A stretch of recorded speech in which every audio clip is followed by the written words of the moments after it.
Good morning, children. We were discussing chapter 10 microbes in human welfare. In continuation with the same, our today's topic is microbes in the production of biogas. You know, biogas is the mixture of various gases like carbon dioxide, methane, hydrogen. But the methane is the main component of the biogas, which is predominantly produced by the microbial activities. During the growth and metabolism, microbes produce various types of gases and end products. But the type of the gas and end product formed is based on the substrate and the type of the microbe used. In the previous topics, we have already seen during the formation of dough, or you can say the cheese making, or in the fermentation processes in the case of breweries or formation of beverages, the various types of microbes are used, and in that mainly the carbon dioxide is produced. Similarly, here we are taking another type of microbe which is methogens, and this methogen is especially methanobacterium. Its substrate is cellulose. It is called as cellulosic bacteria. So these methogens mainly act on cellulose and produces methane.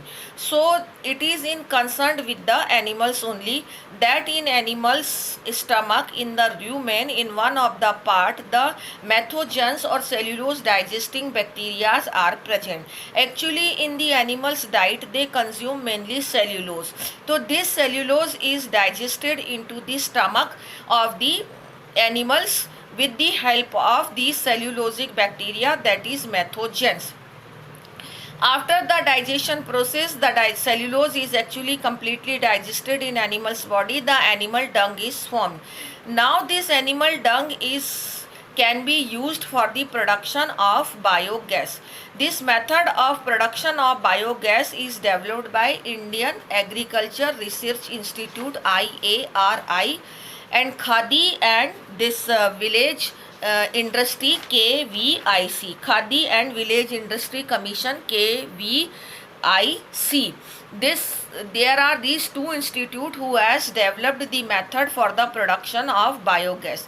Biogas can easily be produced in villages because farmers uses the cattles, and number of cattles are there in villages, and the animal dung which is produced is can be used for the production of biogas, and simultaneously here the manures are also formed. So for this, what type of plant is required, that is a biogas plant. In this especially a 10 to 15 feet tank is required, or it is been constructed, and in that the animal dung is fed in the form of slurry. That means it is dissolved in little amount of water, and then it is been fed into the tank. That tank is actually covered by a lid, and that lid is having a outlet. So when the animal dung is fed into the tank, after some days the biogas is produced, and this is actually the anaerobic bacteria which was present in the sludge when we had discussed the topic, the sewage treatment, in which anaerobic sludge bacteria were there, and these are methogens only which are present in the animal dung. So they will produce these bacteria, will break down the cellulose present in the animal dung also, and will produce methane. And now this gas which is produced will, due to the production of this gas, this lid will raise up, and ultimately the gas which is been produced, when we'll open the knob, then gas can be transferred to the place wherever it is required, like for cooking purposes or for lightening the streets light, or you can say the lights in the villages also.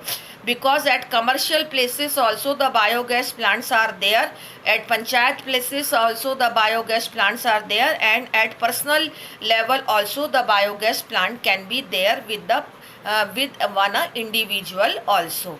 So this is a very useful technique, because in this the biogas is also produced, and the slurry, spent slurry, that means the dung which is being used, can be taken out through the another outlet, and then that spent slurry can be used as a manure or fertilizer in the fields. So it is a useful method.